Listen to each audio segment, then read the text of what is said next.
14 anos, né? Já está na hora, né? Esse aqui, acho que quando o cara que inventou, ele falou, vou fazer um teste. Aí fez o teste e eu comprei. Esse é o primeiro dos primeiros dos primeiros. Esse é da época da pré-histórica ainda. Acho que Salomão usava desse aqui, eu acho, na época. Estou tentando esperar aqui abrir aqui no livro, aqui, mas ele vai abrir em nome de Jesus. Porque senão, a minha pastora levou minha Bíblia embora lá para baixo. Ela foi lá buscar.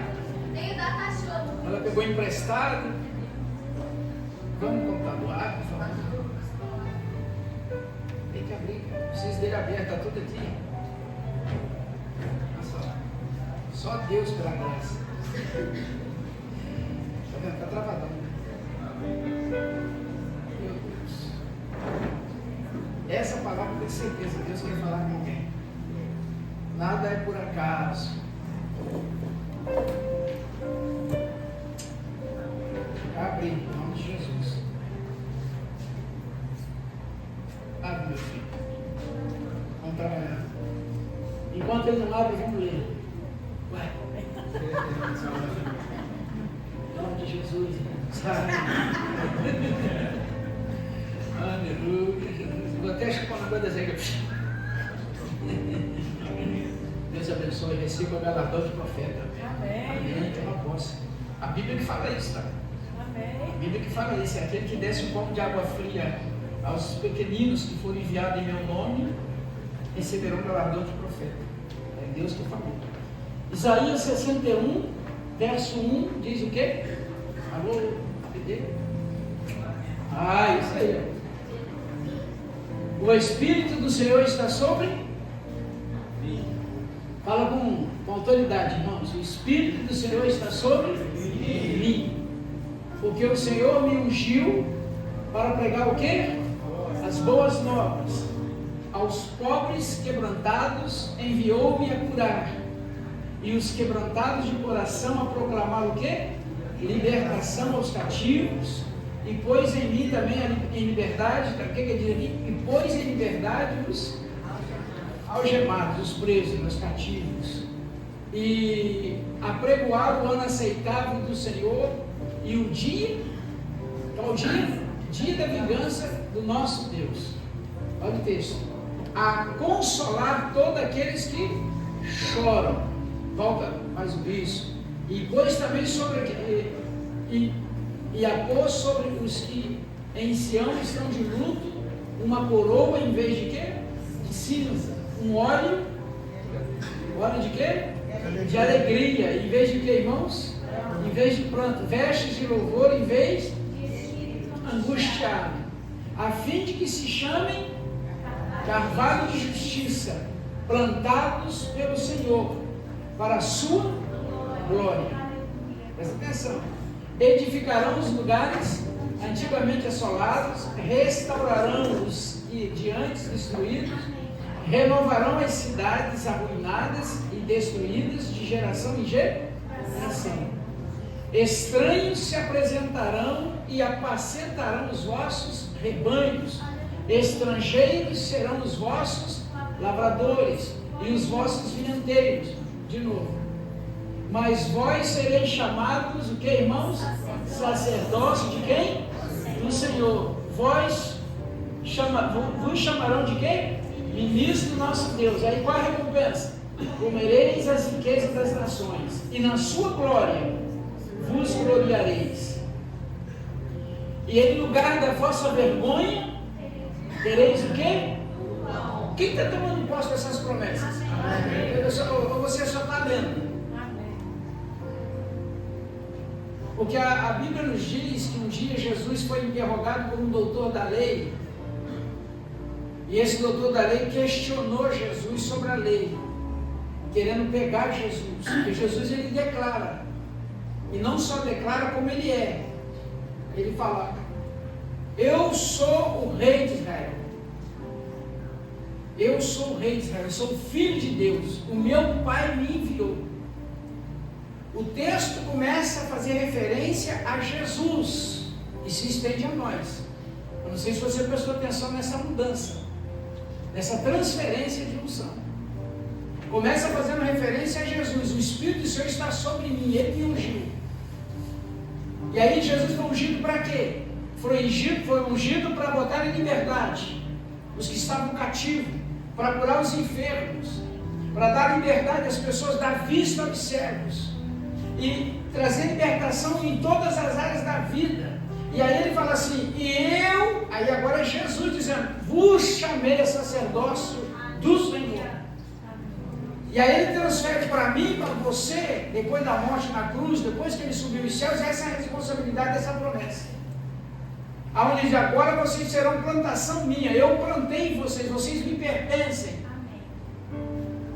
Porque aquela parábola que Deus ele diz, através do próprio Jesus, que existia uma vinha, um homem plantou uma vinha muito grande, e no meio dessa vinha tinha uma figueira.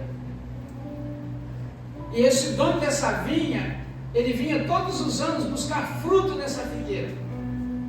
E o texto diz que durante 3 anos ele vem e não encontra frutos.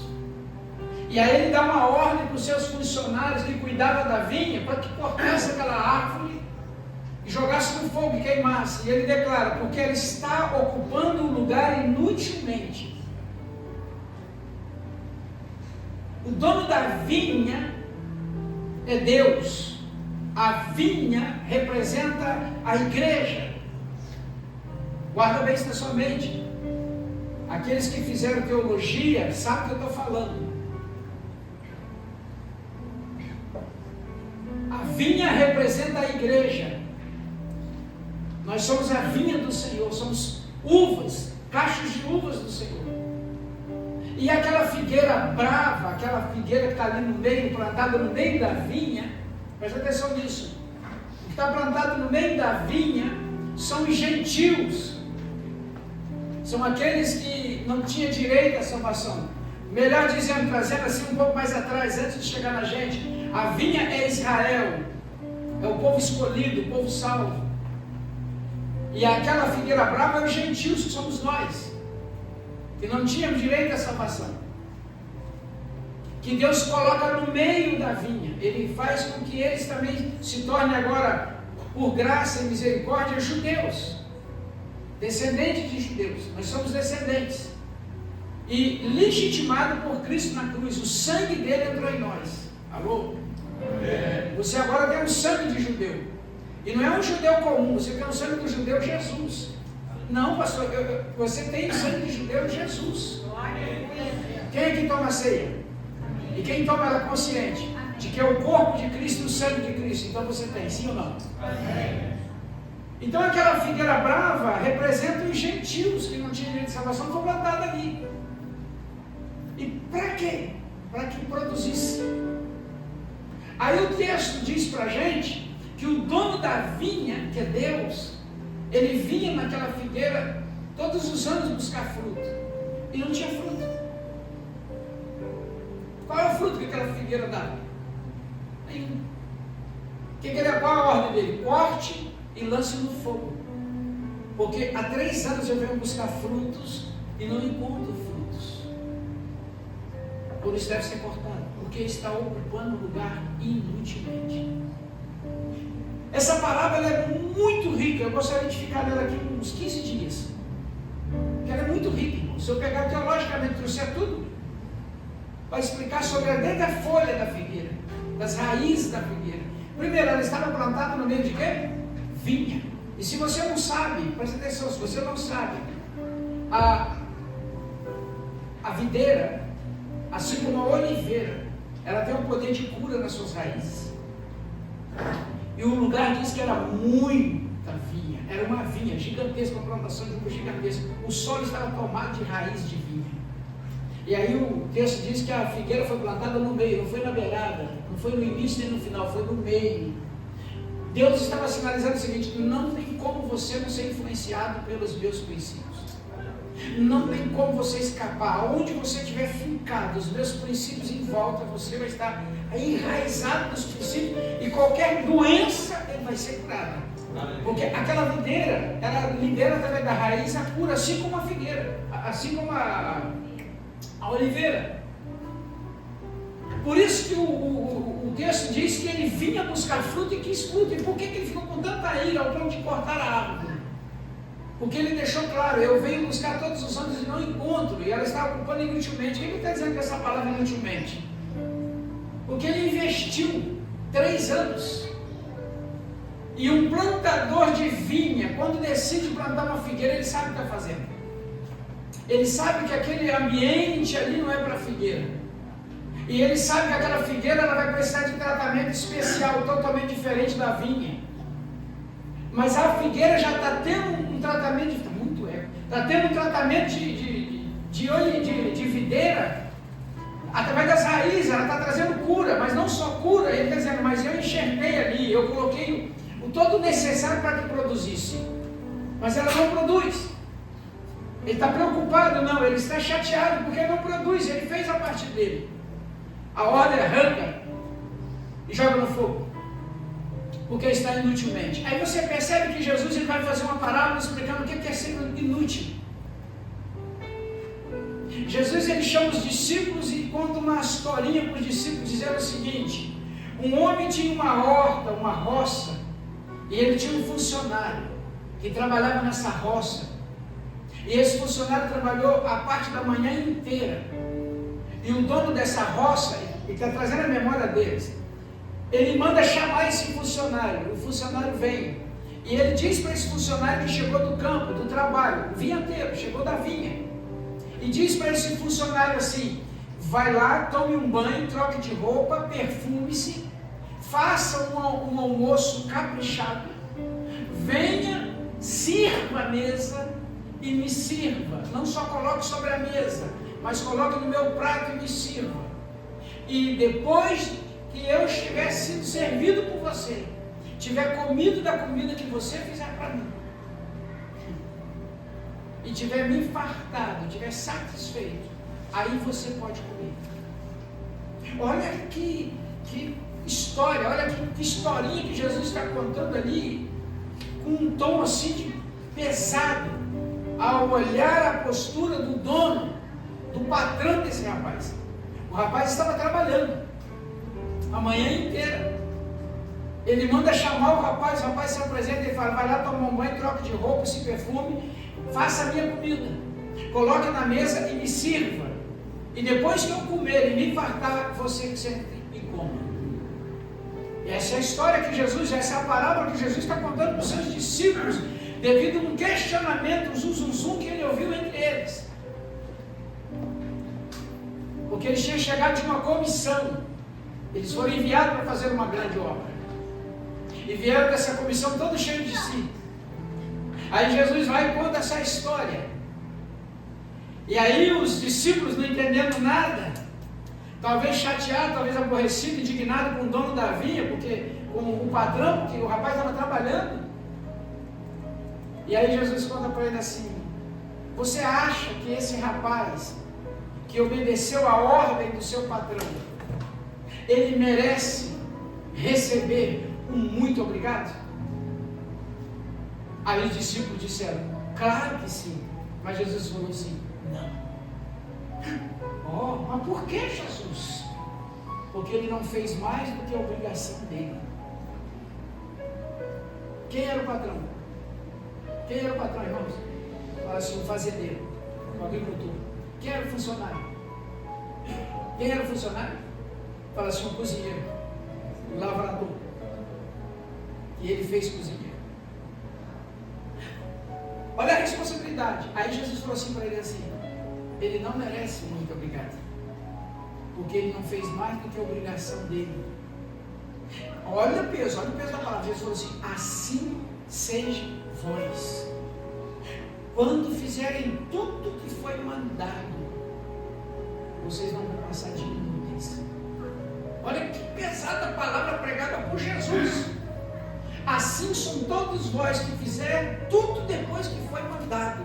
Sinta-se um servo inútil, porque só fez o que foi pedido para fazer. Sabe o que ele está dizendo? Eu vou trazer para você teologicamente essa palavra. Ele está dizendo assim, lá da vinha, ele está trazendo essa parábola, irmãos, em concordância com a vinha, sobre aquela figueira. E ele foi questionado. Ele fala assim: O dono da vinha mandou cortar aquela figueira e jogar fora, porque ela estava plantada inútil. Lembra da palavra inútil que Jesus falou? Porque todas as oportunidades que ela tinha para dar fruto, ela não deu. Só ocupou espaço, tirou nutriente. E não reconheceu. Ela não estava no ambiente que era dela. Ela foi colocada ali. Não tinha lugar para figueira. Foi misericórdia e graça. O dono de uma vinha perder tempo com figueira, porque ele viu na figueira algum valor. Ele fez um investimento 3 anos e não teve frutos. Ele manda cortar. Aí Jesus vai explicar isso lá para os seus discípulos depois da comissão, quando eles começaram a se achar. Jesus falou: vocês não passam de uma figueira plantada no meio da videira. E tudo que eu pedi para fazer, que vocês fizeram, talvez encher de coisas, vocês não fizeram mais do que eu pedi, vocês são os inúteis. Olha que pancada. Querem ter o direito de receber um muito obrigado, ser coroado, receber um prêmio? Vá além e faça mais do que eu pedi.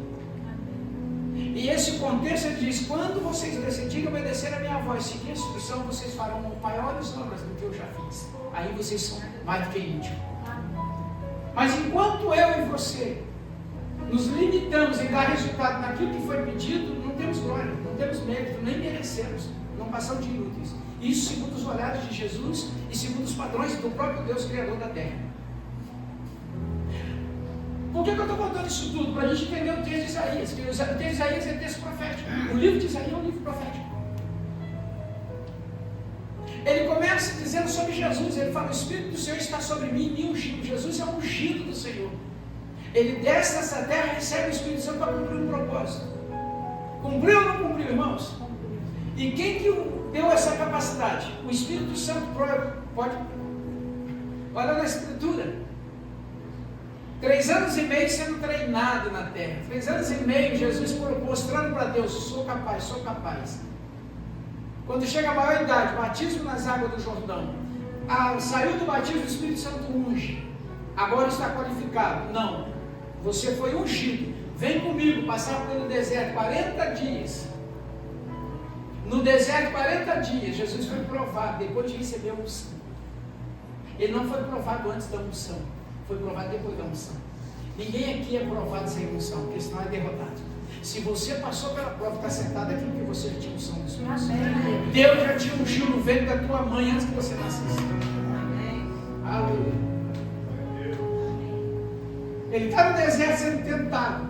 Venceu. Sai do deserto e começa a obra de Deus. Quem está passando por prova, que já passou por elas? 1, 2, só isso aí. Quem já passou por prova, ou está passando por ela, levanta a mão. Você fica com medo, não vai vir mais prova, não. Não vai vir mais não. Porque nem fica com medo de levantar mais, não vem mais não. Sabe quando é que as provas deixam de ser prova na nossa vida? Quando a gente entende que a prova é a capacitação de Deus para obras maiores. Amém. Olha a história dos discípulos. Leia a Bíblia, irmãos, assim, sabe? Fazendo pesquisa. Leia a Bíblia estudando, não lendo como jornal. Leia entendendo. Olha lá a história dos discípulos. Os discípulos ali é um modelo para a gente. Jesus pegou pessoas comuns, indoutos, sem leitura, sem conhecimento, sabe, sem história. Pegou todo mundo ali comum para representar a gente. Para dizer, olha, para você não dizer assim, não, mas o apóstolo fulano era poliglota, o fulano era rico. Não, senhor, na Bíblia pegou só gente comum, pescador falido. Pedro era um pescador falido, passou a noite toda, não pegou nada. O outro era cobrador de imposto, o outro era do PT. Quem matou? O Mateus era o PT, o Mateus não, o Zaqueu. Ele era, eu acho que se olhar direitinho, eu vou dar uma olhada na história, eu acho que Zaqueu, nessa encarnação lá, ele tinha 9 dedos, vai lá. Ninguém gostava dele, todo mundo odiava o cara. Eita, glória. Opa, não, é o outro, não é você não, você tem 9, você é de Deus. É bom falar mais 9, né? Eu vou até parar, porque senão, você viu que o médico queria cortar mais um? Não, senão vai ficar ruim, vou cortar para fazer 8. Aí quando você fala 9, ele não liga mais. Estou brincando. Mas você vê que Deus pegou pessoas comuns, enroladas, tudo bagunçado, sabe, de qualquer jeito. E falou, isso aqui é para representar vocês. Sim ou não? E fez deles o que? Apóstolos. Fez dos homens apóstolos.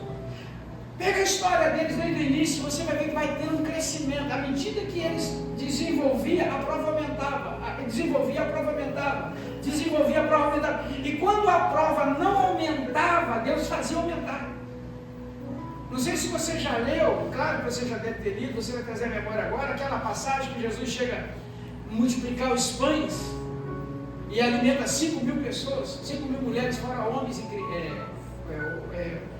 5.000 homens fora mulheres e crianças. Olha lá no texto, ele acaba de fazer esse milagre e ele sai e vai sentido ao deserto, dá uma descansada. E os discípulos percebem que tem uma grande multidão seguindo. Uma grande multidão. O historiador, não lembro se é Flávio José, foi o outro que eu esqueci o nome agora, eu li uma vez no livro, disse que era mais de 45.000 pessoas. Não passou, foi só 5.000 homens, fora mulheres e crianças. 5.000 homens, fora mulheres e crianças. Cada homem tinha uma mulher. 10.000. E cada família tinha um monte de filhos. Aí você multiplica isso. E não era só contando esses 45.000 baseado nesse grupo. É porque aonde Jesus fez o milagre foi no início da Galileia. Aí quando ele vai passando assim, dando a volta em volta do Rio Jordão, em volta do mar da Galileia, quer dizer, vai passando por comunidades, são várias comunidades cercando esse grande rio, gigante, grande lago que ele chama de mar, mas é o lago. Em volta do lago, todo cheio de comunidade. Agora imagina, 5.000 homens, mais as mulheres, mais as crianças, que foram alimentados através de 2 peixes e 5 pãezinhos, e ainda sobraram 2, eles viram o milagre acontecer, eles viram o milagre.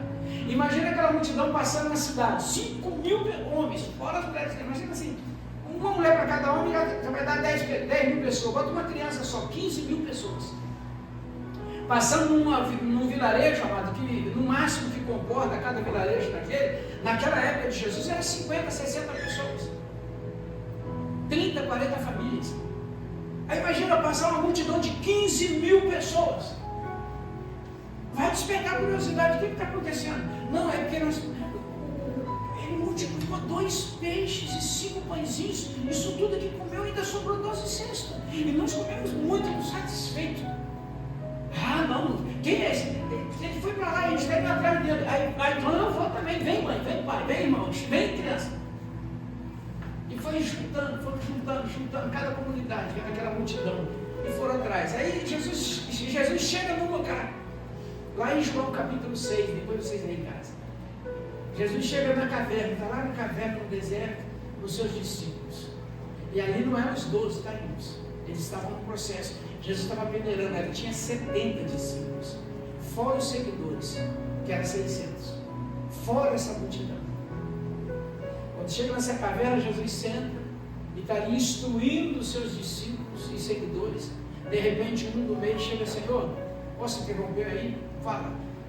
Ali fora tem uma grande multidão, maior do que aquela que o Senhor alimentou com pão e peixe, e quer te ver. Jesus levanta, vai para a porta da caverna, sobe numa pedra, aquela multidão tomada do monte, mais de 15.000 pessoas. O historiador diz que eram 45.000 pessoas, o outro diz que eram 35.000 pessoas, fica nos 15.000 só. 15.000 pessoas no pé do monte. Jesus chega e diz assim: vocês vieram aqui atrás de mim ou atrás do pão que eu multipliquei para vocês ontem, lá no deserto, e do peixe? Porque se vocês vieram atrás daquele pão que eu multipliquei lá no deserto para vocês, vamos ver? Eu quero trazer uma resposta para vocês, uma notícia para vocês. Aquele pão lá que eu multipliquei está debaixo da unção do maná, que Deus mandou do céu, que quem comeu daquele pão e negligenciou o pão, morreu num só dia 14.000 pessoas. Depois ele João 6. Ele está trazendo a memória deles a história dos seus antepassados que saíram do Egito, e que eles são os descendentes legítimos, e que ele é a resposta de Deus profeticamente através do pão entregue lá no deserto, que era o maná, que Jesus era esse maná, que viria lá no futuro numa profecia. E aí ele diz: eu sou o pão verdadeiro que desceu do céu, que o maná apontava que um dia viria para alimentar vocês. Quem comer desse pão nunca terá sede e nunca terá fome, porque esse pão é o pão da vida. E eis-me aqui. Amém. E aí ele começa a falar de si. Ele fala: eu sou o pão da vida. Quem come desse pão e bebe de mim nunca terá sede, nunca terá fome. E aí ele começa a ministrar. E aí as pessoas vão achando duro esse discurso e vão virando as costas e vão indo embora. Porque ele começa a falar: se vier atrás desse pão que eu multipliquei, o pão que eu multipliquei, estão fazendo a pior besteira da vida de vocês. Porque um conselho eu dou: trabalhe, corra atrás, se esforce, atrás do pão que permanece, não pelo pão que perece. Jesus está falando dos milagres ali. Não me siga pelos milagres que eu faço, me siga pelo que eu sou. Está lá em João 6, leia lá para você ver. E aí a Bíblia diz que essas pessoas não gostam de ouvir esse tipo de coisa, não gostam de ouvir verdade. Quem não gosta de ouvir verdade se incomoda com ela. E a Bíblia diz que muitos dos seus discípulos, agora já não é a multidão mais, é os discípulos, porque os próprios discípulos dele dizem assim: duro esse discurso, quem pode suportar isso? Eu estou indo embora. Virou as costas e diz assim: e muitos dos seus discípulos já não andavam mais com ele. Já não queria mais para ele. Imagina só, 15 mil pessoas, quase 600 discípulos, seguidores, mais 70 discípulos. E a Bíblia diz que muitos dos seus discípulos, quer dizer, os seguidores já tinham ido embora, a multidão já tinha ido embora, muitos dos seus discípulos já não andavam mais com ele. Aí a Bíblia é clara, o texto é claro, diz assim: e Jesus olhando para os 12. Quantos ficaram, irmãos? 12. Dessa multidão. E a Bíblia diz que ele olhando para esses 12 disse para eles assim: querem ir também? Pode ir. Aí um deles, o que não sabia ler, não sabia escrever, ele levanta e diz: para quem iremos nós? Pois só tu tem palavras de vida eterna. Amém. Aleluia. Aí Jesus fica tão feliz, irmãos, que ele descobre ali no meio de 12, tem um que diz: para onde nós iremos? Pois só o Senhor tem palavra de vida eterna. Em outras palavras, o Senhor nos basta. Amém. O Senhor é mais que suficiente. E essas palavras que eles estão achando que é duro discurso, é palavra de vida eterna. Amém.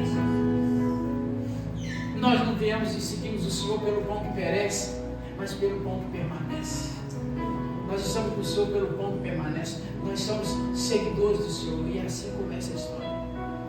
Agora o profeta Isaías está trazendo a revelação, dizendo: esse Jesus, que um dia tomou sobre si o Espírito, esse Espírito veio sobre ele, para que ele trouxesse libertação dos cativos, que estavam lá na Babilônia, estavam no Egito, estavam os cativos lá no submundo da morte, estavam presos lá nas cadeias eternas. Ele veio para libertar essas pessoas, dar vista aos cegos, curar os enfermos, alimentar os famintos, pôr em liberdade as pessoas na consciência. E ele diz: e agora o Espírito está sobre vós, e vocês são eleitos do Senhor, serão chamados plantações do Senhor, árvores do Senhor. Essa árvore aí agora é essa plantação, é essa figueira plantada no meio da videira, que Jesus agora vai trazer para essa árvore do Senhor plantada no meio da videira uma responsabilidade de estar plantado no meio. Ele traz uma parábola. Isso não aconteceu, mas é possível que aconteça. Ele falava através de figura de linguagem. Ele está dizendo: vocês agora são a árvore do Senhor, está plantada no meio dessa videira. A salvação alcançou vocês. Todos aqui têm o direito à salvação. Amém. Todos aqui foram salvos em Cristo Jesus. Amém. Mas ele está dizendo: tem uma responsabilidade sobre os salvos. Você não pode estar ocupando um lugar inutilmente. Talvez você não entendeu, eu vou falar de novo.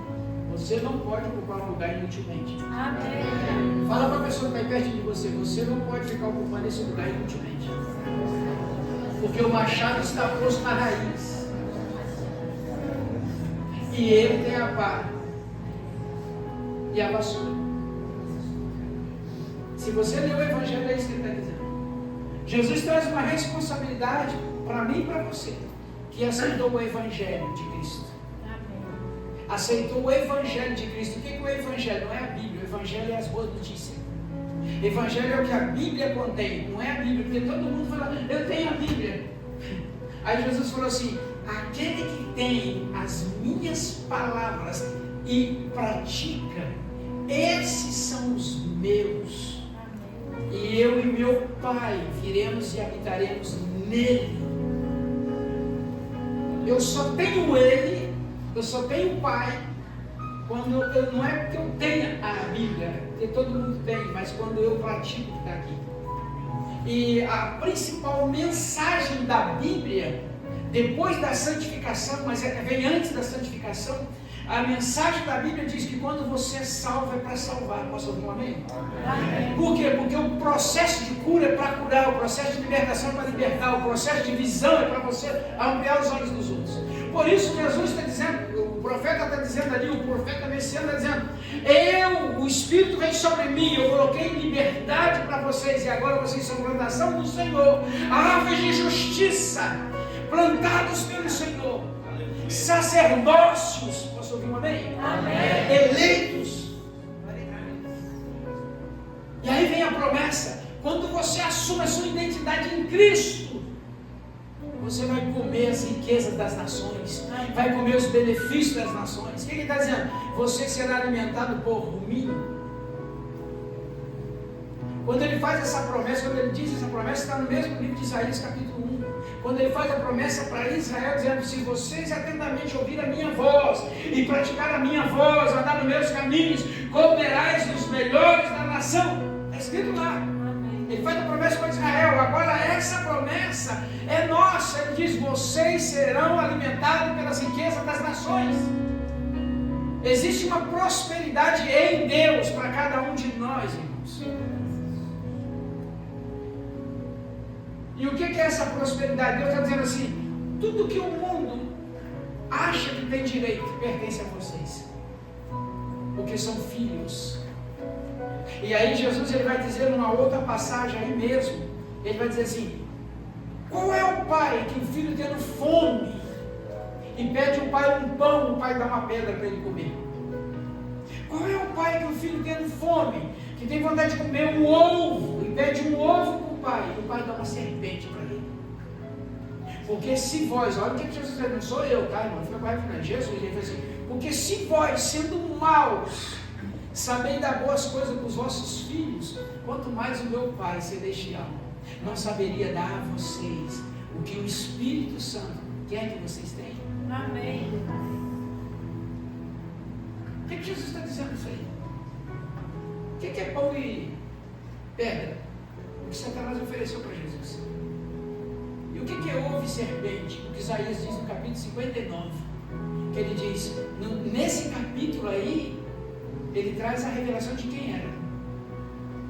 Ele traz a unção, revelando a unção de quem estava sobre todos. Ele traz a revelação das promessas que Deus fez concernente a esse texto. Mas no capítulo 59, esse mesmo povo que recebe essa promessa, por um tempo eles acreditam, por um tempo eles comem os melhores da nação, por um tempo eles são eleitos e são ali abençoados, eles relaxam, eles não guardam. A principal revelação desse texto de Isaías, eles não guardam a unção que receberam, a unção de sacerdócio, a unção de filhos, a unção de abençoados, a unção de libertadores, de cura, a unção de, de visionário. Eles não guardam a unção que receberam, não porque mereciam, mas porque Cristo conquistou na cruz. Eles não guardam, jogam fora. E aí o que acontece com eles? A gente conhece a história. No Isaías 59 eles começam a questionar. Está lá no texto, depois você lê Isaías 59. Eles começam a questionar esse poder de Deus. Deus falou que era isso e aquilo que a gente teria. Por uma semana, por um mês, acabou tão rápido a bênção. Que Deus é esse? E agora eu estou nessa luta, eu clamo, eu choro, eu peço, eu grito, e Deus não me atende, Deus não faz nada. O que está acontecendo? acontecendo, Deus está surdo, Deus está cego. Aí Isaías, o profeta, de novo, o mesmo que trouxe uma palavra de bênção dias antes, agora ele chega e diz assim: sabe por quê que as coisas estão do jeito que estão? Não é porque Deus está surdo, não está ouvindo vocês falarem, gritar e clamar. Não é porque Deus está com o braço amarrado ou cruzado que não possa atendê-los e socorrê-los. Mas é os vossos pecados que estão fazendo separação entre vós e o vosso Deus, de maneira que Ele não escuta as vossas orações, nem escuta os vossos gritos, e não estende a mão para salvar, para tirar você dessa situação. Por quê? Porque Ele observa o seu coração, e Ele já entendeu que você lá no oculto da sua casa, quando você senta, é como se fosse uma galinha para chocar ovos. Só que quando espreme essa galinha, o ovo que sai, que ela choca, quando quebra esse ovo, sai serpentes de dentro desse ovo. O que é galinha ali? Galinha ali é a figura de Deus protegendo seus pintinhos debaixo das asas. E quando ele fala que nós somos plantação do Senhor, que somos filhos de Deus, somos chamados de pintinhos. E ele diz que a essência do pintinho tornar-se uma franga, uma galinha, e depois produzir ovo. Ela até produz os ovos, só que o conteúdo do ovo não é digno de uma galinha. A galinha não sai ovo, da galinha não vira serpente.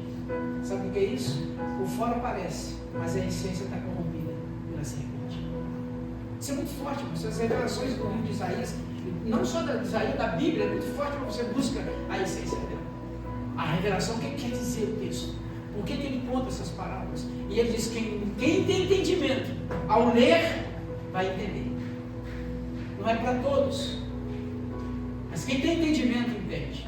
Quem tem um Espírito que traz a revelação, quem tem um Espírito Santo que ensina, que revela, que abre a mente, esse vai entender o que Deus está dizendo. E ele vai sentir o peso dessa responsabilidade sobre o ombro dele, e ele vai começar a sondar-se a si mesmo e dizer: o que eu estou produzindo? A curto, médio e longo prazo, porque chocar é coisas que as pessoas fazem a longo prazo. São projetos dentro do seu ninho, são dentro da sua realidade, dentro da sua casa, dentro da sua intimidade, dentro do seu particular, dentro de si. O que Deus... Aí ele diz assim: e muitos dos outros, que espremendo, sai dele um escorpião. Imagina uma pessoa que ao ser espremida, não sai sangue, mas sai escorpião. O outro choca, e quando bota o ovo para fora e quebra o ovo, é uma serpente dentro. O outro, quando é torcido, sai um escorpião. E Deus fala assim: isso é o que está dentro. Que o que quando sai para matar, sai para destruir o provocador, sai espírito de traição, sai espírito de... Aí ele explica essa passagem. E aí Jesus está dizendo, no livro de Isaías, o profeta diz em Isaías 59, não é Deus que está cego, surdo, de braço cruzado. Não é Deus que está impossível de fazer, impossibilidade de fazer. São os nossos pecados que impediu Deus agir e faz uma separação entre Deus de certo que Ele não escuta, Ele não ouve. Por isso Ele não pode esticar a mão, Ele não pode salvar. Aí o profeta Isaías dá um conselho novamente dizendo: arrependa-se e volte, para que o Senhor ouça as vossas orações e estenda as vossas mãos e o socorro. E aí você olha na história que toda vez que Israel se voltava para Deus, Deus decidia. Todas as vezes que Israel estava desfrutando dessa bênção, eles viravam as costas para Deus. E naturalmente as coisas ruins aconteciam. Aí vinha um arrependimento, um sofrimento, uma tristeza, uma angústia, eles voltavam para Deus, Deus se voltava para eles, e assim é até o dia de hoje.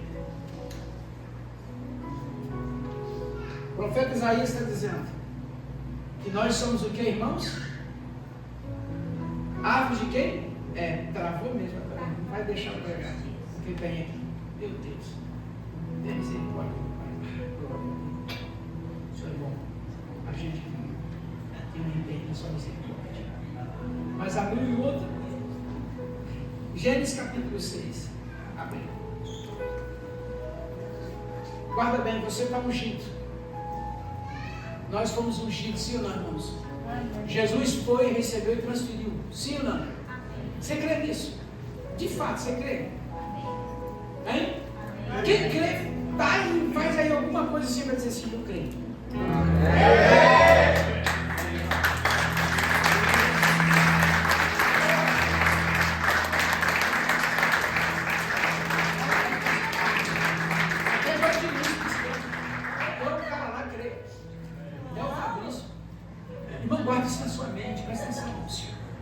Nós não somos pessoas comuns.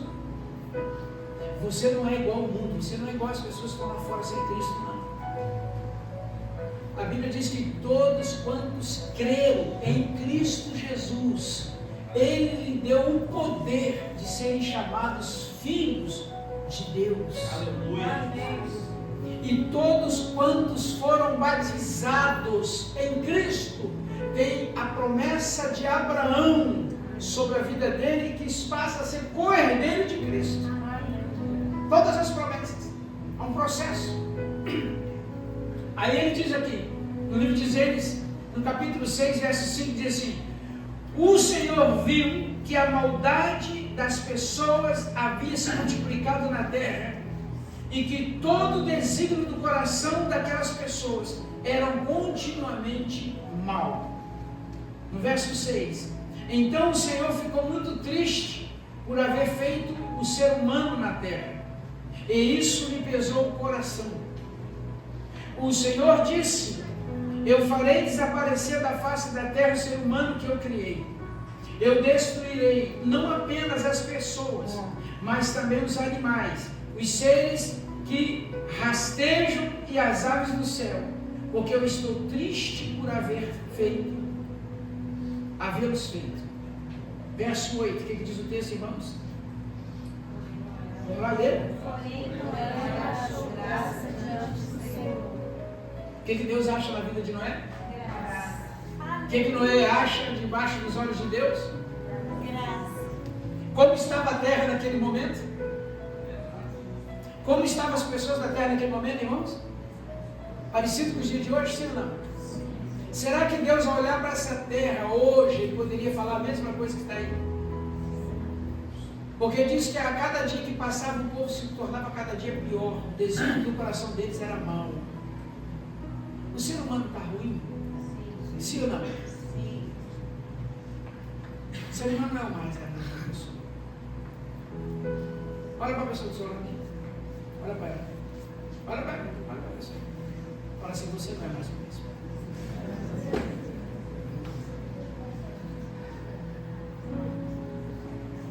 Olha para ele e fala assim: você não é mais o mesmo. Você nem me ama mais como me ama. Você me ama? Então não está sem ela. Quer um barato desse? Sem conta. Sem conta. Sem conta. Está dizendo que você. Vai agora. Eu vou te dar um cartão. Aí, o cartão de todos é possível. De todos, cartão de todos. É seu, aí você me dá agora um.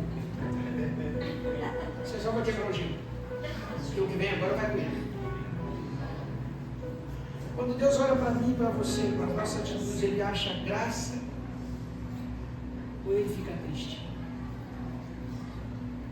Com a nossa vivência, com o nosso cristianismo. Quando Deus olha para a gente do céu, Ele nos vê como filhos, ou Ele nos vê como estrangeiros? Porque só tem duas qualidades na terra: os filhos e os estrangeiros. Quer dizer, estrangeiro na linguagem original é escravo. Pelo filho e pelo escravo.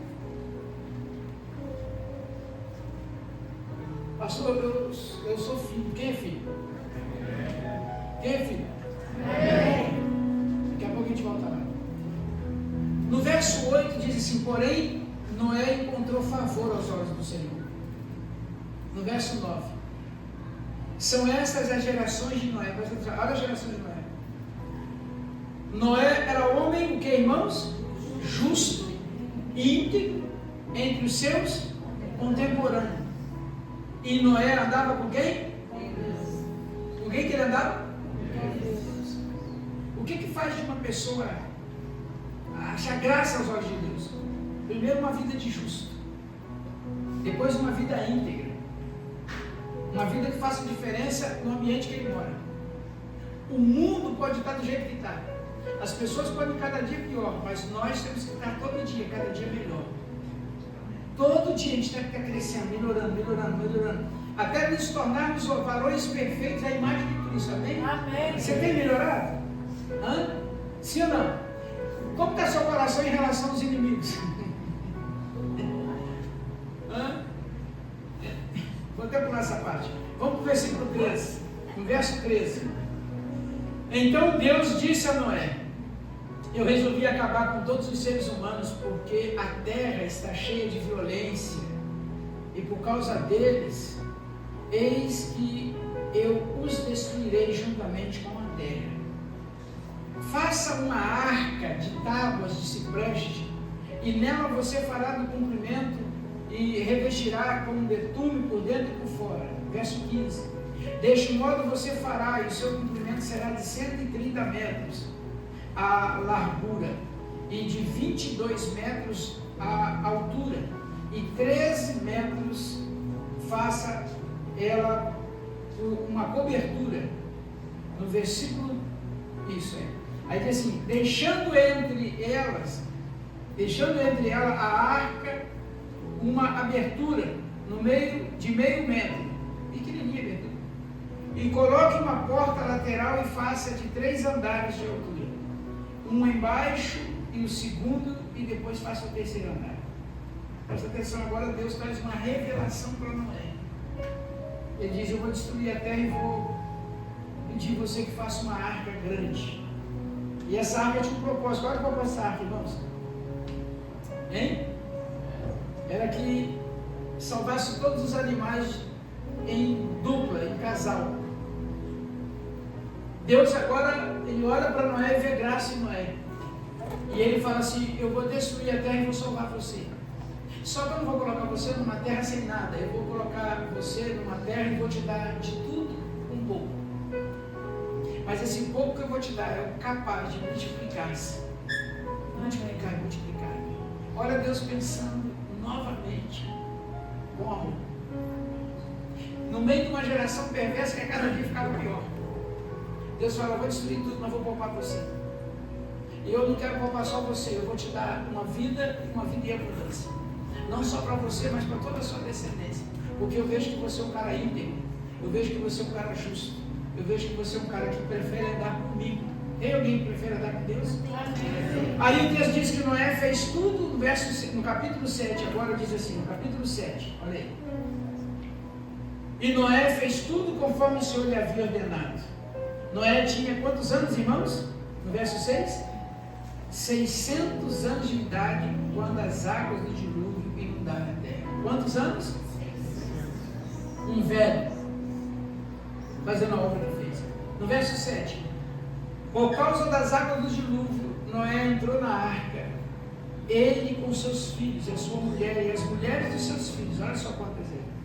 No verso 21, e morreram todos os seres vivos que se moviam sobre a face da terra, as aves, animais domésticos, animais selvagens, todos os chames de criatura que povoavam a terra, e todos os seres humanos.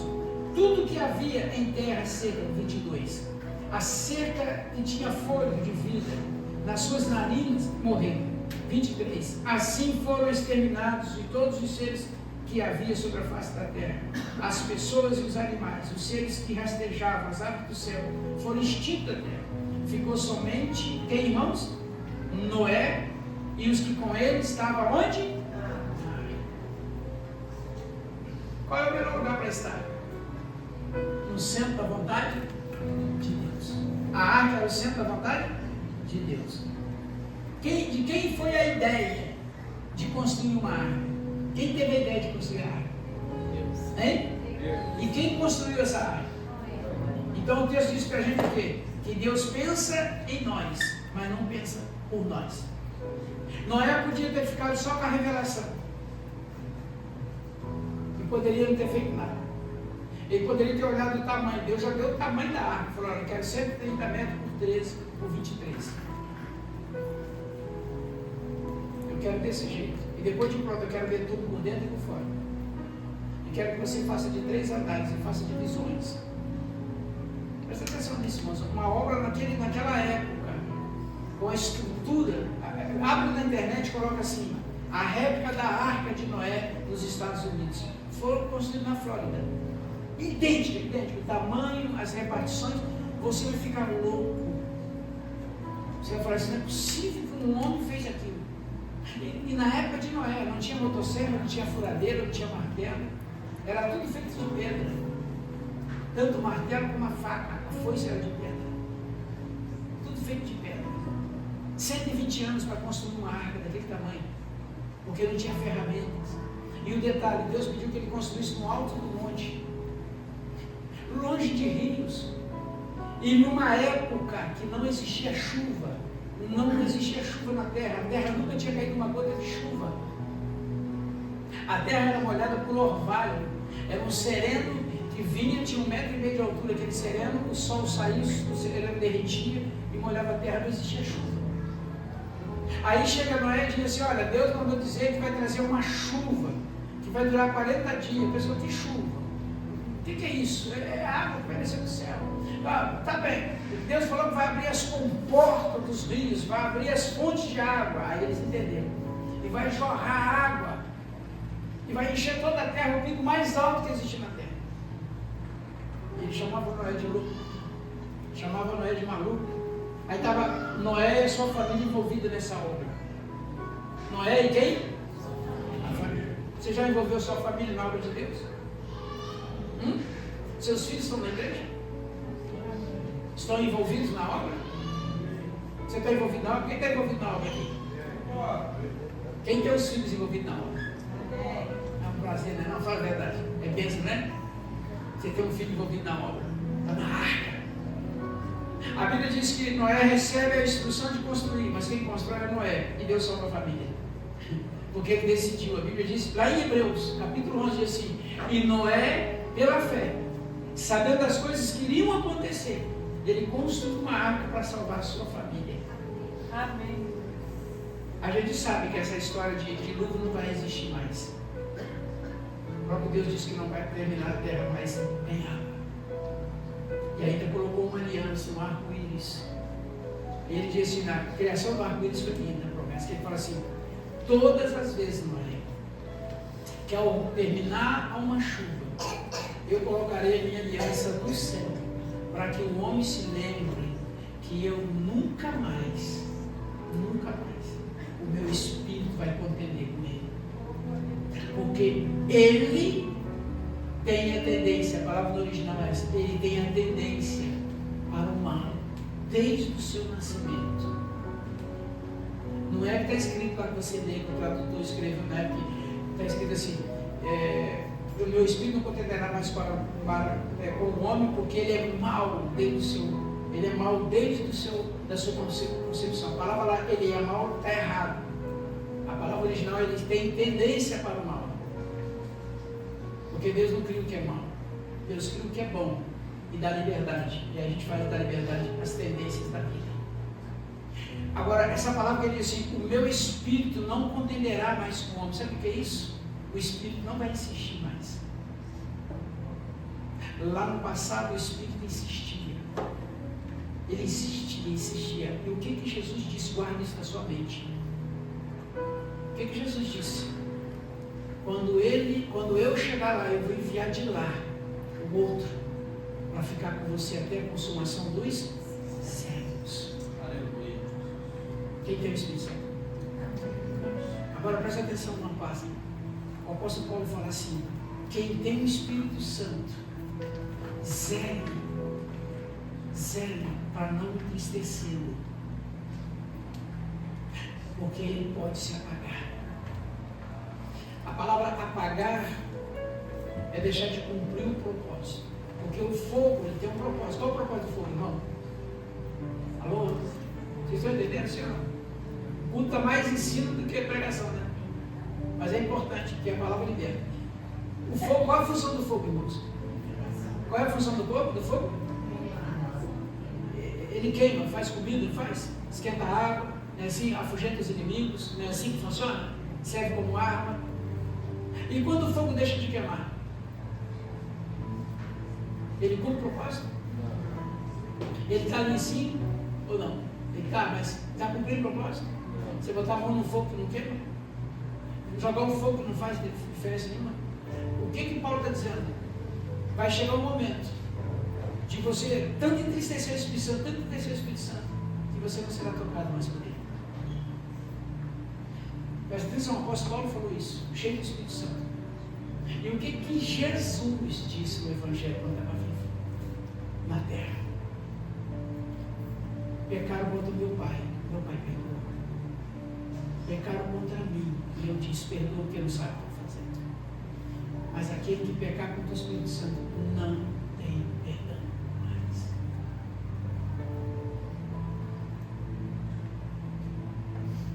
O apóstolo Paulo diz, cuidado para não entristecer o Espírito Santo ao ponto de apagar. E se o fogo não, ele deixa de cumprir o propósito, você deixa de sentir a chama. E sabe qual é a revelação desse texto? Uma pessoa fria. O fogo pode estar até aí dentro, porque a promessa é que ele fica até a consumação. Só que ele não age mais. Ele já não toca mais. A pessoa dobra o joelho e ela não consegue sentir a presença. Aquela presença que sentia, lembra? Aquela lá de cima. A pessoa não tem mais vontade de sentir o fogo. Ela não se importa mais com o fogo. E o que o texto diz para a gente na palavra? O próprio Deus revelando em Apocalipse, que ele diz que chegaria um tempo da apostasia. E o que é apostasia? O que é a palavra apostasia? Ela vem de uma palavra grega, que eu não vou me arriscar agora, que diz de frieza, mas tem uma palavra mais interessante que fala ali, mas a significação é frieza, é frio, deixa de queimar. Apostatar é esfriar, está frio. E o que é estar frio? Estar insensível. O frio, ele fica frio, fica insensível. E Deus vai dizer em Apocalipse, no capítulo 3, se eu não me engano, no capítulo 2, ele diz assim, está morno. E o morno eu vou vomitar da minha boca. Você sabe o que é morno, irmãos? Ele estava referindo, ele estava falando para a igreja de Filadélfia. Não, Filadélfia não é. Qual o nome da igreja que ele fala que ela está morna? O senhor lembra? Laodiceia. O pastor da igreja sabe. Só que ele está na portaria. Presta atenção. Ele está contando, ele está falando, ele mandou uma carta para a igreja, para o anjo dessa igreja lá, que pode ser Laodiceia, não estou lembrando agora. Aquela igreja, ela estava localizada numa região que as águas eram águas termáticas, eles falam, onde as fontes naturais eram água quente. E essas águas, elas na época dos vulcões, quando os vulcões estavam ativos, essas águas esquentavam muito. Então essas águas eram canalizadas para dentro da cidade, eles usavam essas águas por vários fins. E o principal fim era ter lucro com ela, porque as piscinas eram aquecidas, era o único lugar da região que tinha água quente. Só que chegou um período da história, um tempo da história, que essas águas, que essas águas se tornaram mornas, elas deixaram de ser quentes, ao ponto das pessoas virem até o lugar, porque, nossa, que água quente, olha a praia de água quente, nossa, água quente, que delícia, elas se tornaram águas mornas, já não chamava mais tanta atenção das pessoas, já não atraía tanto mais a atenção das pessoas. E o texto diz que algumas pessoas, por ela ser morna, começaram a pensar, então dá para beber, começaram a beber, e quando bebiam, as primeiras pessoas que viram que beberam, começaram a vomitar, ela começou a envenenar a pessoa ficou envenenada, ao ponto de começar a vomitar sem parar. Aí o que Deus está falando para essas pessoas que viviam nessa região, que frequentavam a igreja daquela Laodiceia? Ele estava dizendo, vocês estão iguais a essas águas, mornos. E quem tocar, quem beber, vai vomitar. Imagina ele comparar a igreja dele, as pessoas que frequentavam a igreja, como águas termais de Laodiceia.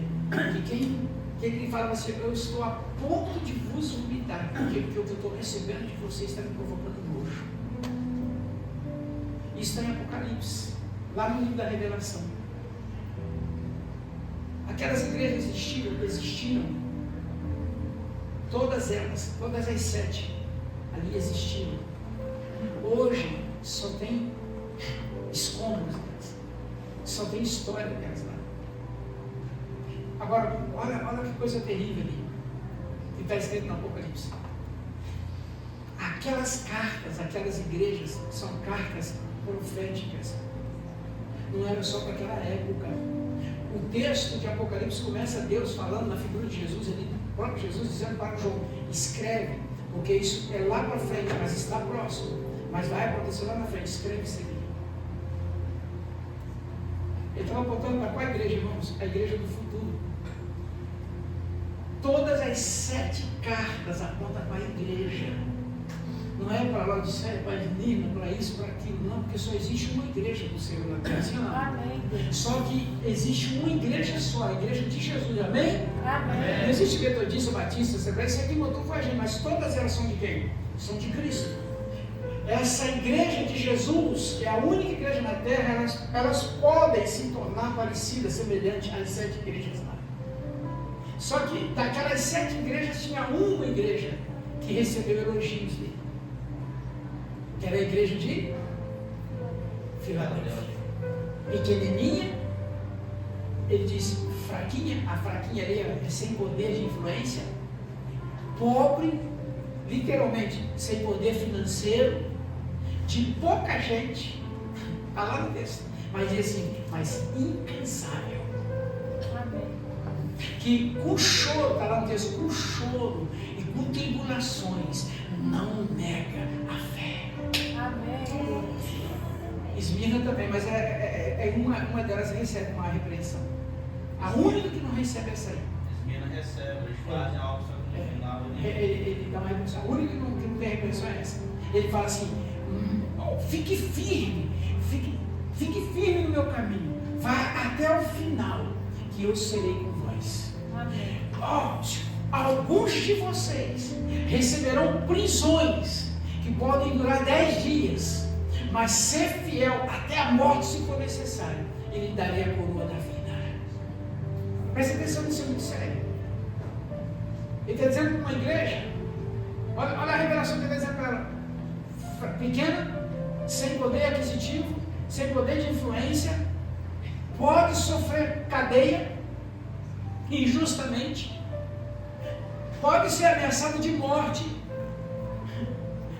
pouca força, sabe, você se sente assim, sabe, impotente diante de algumas situações, você quer fazer, quer crescer, quer realizar, mas não tem, pouca força, ali é pouco poder, e ele fala assim, mas fique em paz, você não negou a fé, você é pequenininha, mas diante de mim você é rica, você é poderosa, e eu vou trazer a coroa, te dar-te a coroa, e vai botar seu nome numa das 12 colunas, andará com o Senhor de branco, o Senhor te vestirá de vestes brancas, vai dar anel, vai dar coroa, vai dar veste branca, vai dar o direito de entrar no céu pelas portas, irmãos, e receberão a ceia do Senhor, comerá do fruto da árvore da vida. Vale a pena perseverar assim, não? Amém. Vale a pena perseverar assim ou não? Amém.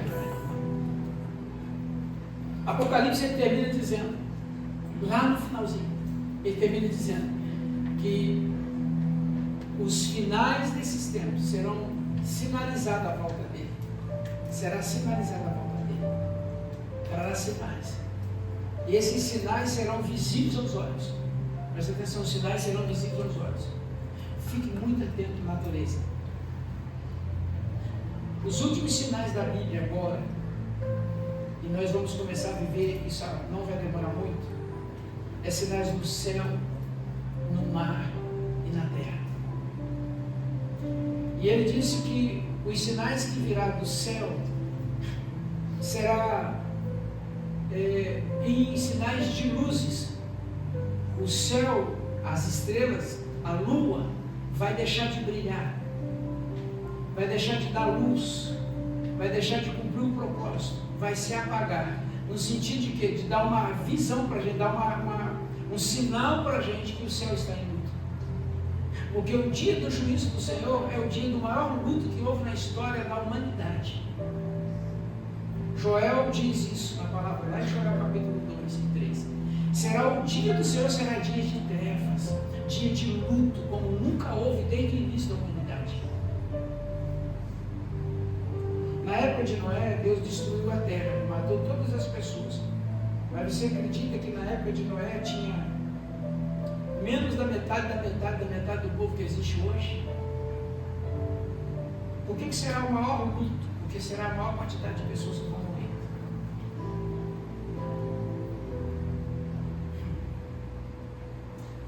Um dia desses estava vendo a televisão, passou um país gigantesco. Aí o cara falou o nome do país, o tamanho do país. E aí ele levantou a câmera assim no espaço, um país gigante, foi mostrando assim, aí paralisou o rosto gigantesco. Aí eu pensei assim, e era menor do que o Brasil, mas era gigante. Eu não lembro qual país agora, acho que era o terceiro maior país da Terra. Na hora, no meu espírito, na hora falou assim, cara, essas pessoas estão salvas, todas elas que vão à barriga. Aqui no Brasil, aqui no Perequê, olha a quantidade de gente que tem. Na nossa família, todos estão salvos. A gente tem se preocupado, irmãos. Nós temos nos preocupado com eles. Ou já desistimos da vida dele. Qual o esforço? Não é construir uma arca para salvar a casa dele, a família dele. Ele não conseguiu salvar lá fora, mas vai salvar a minha casa. Às vezes a gente não se preocupa nem com o nosso. A gente às vezes pode até estar pensando lá fora, mas o nosso. Hoje a pessoa chegar lá sem a nossa família, claro que a gente não vai lembrar. A Bíblia diz que Deus vai apagar da nossa mente essas lembranças. Mas seria muito bom a gente chegar, como o apóstolo Paulo diz, combati um bom combate, acabei a carreira, guardei a fé. Fazer o que foi chamado para ser feito. E ele diz que as estrelas vão deixar de dar luz, a lua vai deixar de dar luz, vai ter um período que até o sol vai deixar de brilhar. Os dias serão encurtados. Está lá no texto, os dias serão abreviados, serão encurtados. Quem é que tem percebido que o tempo tem ficado muito curto? Sabe que mês que nós estamos, irmãos?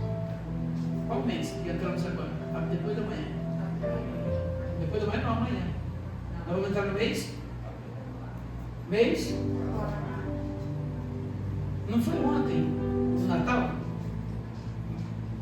Não foi ontem, eu estou rotando aqui a rabanada que eu comi lá da minha sogra. Às vezes eu roto assim, um monte de rabanada. Quem estava aqui na virada? Não parece que foi ontem. Esse ano, vou falar para você, esse ano está um dos anos mais rápido que eu já vi. Os anos para trás estava passando rápido, mas esse, irmãos, estamos no quarto mês. Falta só 8. 4 meses, passou voando. E o texto diz o quê? Que perto do fim, os dias seriam abreviados. Olha o sinal. Abreviados. Qual o último? Um dos últimos sinais seria no mar. O mar começaria a dar sinais. O que vai acontecer no mar e através do mar vai deixar as pessoas perplexas. A Bíblia diz que vão ficar perplexos, com a boca aberta e os olhos estatalados, sem ter explicação. A qualquer momento, esses sinais começam a manifestar. E a Bíblia diz que quando esses sinais começarem a manifestar, milhares e milhares e milhares de pessoas vão blasfemar contra Deus. Você sabia que aconteceu em Santa Catarina? Muita gente amaldiçoou Deus por causa daquilo lá. Muita gente ficou com raiva de Deus pelo que aconteceu lá. Pelas mortes das crianças, dos velhos, das pessoas que perderam tudo.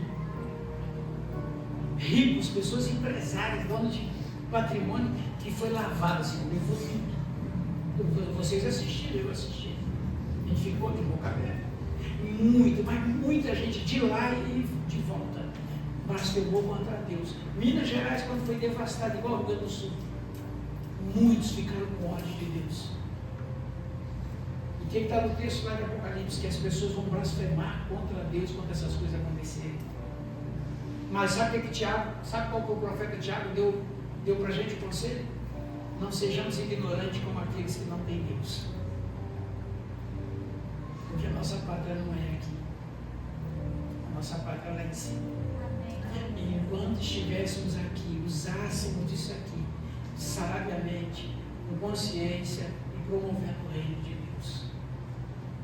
Mas existe uma promessa. Pastor, corrigindo aí, a pastora está correta. As duas igrejas que não receberam a repreensão foram realmente elogiadas por Deus. Então, leia para nós aí, pastor. Leia para nós as duas aí. Leia em voz alta, fica de pé, coloque a voz e leia para nós. Esse vozeirão de artista aí, vai. De papai. Chego lá. Essa voz de papai. Bora. Vamos lá. Apocalipse? Apocalipse, capítulo 2, verso 8. Vamos lá. A segunda carta que foi direcionada à igreja de Esmirna. Amém? Pode ler. Vai. E ao anjo da igreja que está em Esmirna escreve: Isso diz o primeiro e o último, que foi morto e reviveu. Eu sei as tuas obras e tribulação e pobreza, mas tu és rico. E a blasfêmia dos que se dizem judeus e não são, mas são sinagogas de Satanás. Nada temas das coisas que hão de padecer. Eis que o diabo lançará alguns de vós na prisão, para que sejais tentados, e tereis uma tribulação de 10 dias. Sê fiel até a morte, e dar-te-ei a coroa da vida. Quem tem ouvidos, ouça o que o Espírito diz às igrejas. O que vencer não receberá o dano da segunda morte. E a outra é Filadélfia. Pode ler. No verso 7, do capítulo 3, que é a sexta carta. E ao anjo da igreja que está em Filadélfia escreve: Isto diz o que é santo, o que é verdadeiro, o que tem a chave de Davi, o que abre e ninguém fecha, e fecha e ninguém abre. Eu sei as tuas obras. Eis que diante de ti pus uma porta aberta e ninguém a pode fechar.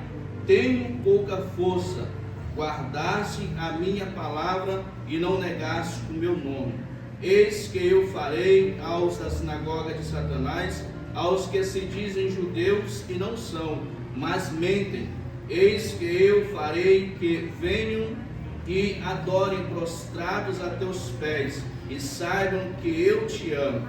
Como guardastes a palavra da minha paciência, também eu te guardarei da hora da tentação que há de vir sobre todo o mundo, para tentar os que habitam na terra. Eis que venho sem demora. Guarda o que tens, para que ninguém tome a tua coroa. A quem vencer, eu farei coluna no templo do meu Deus, e dela nunca sairá. E escreverei sobre ele o nome do meu Deus, e o nome da cidade do meu Deus, a nova Jerusalém, que desce do céu do meu Deus, e também o meu novo nome. Quem tem ouvidos, ouça o que o Espírito diz às igrejas. Aleluia.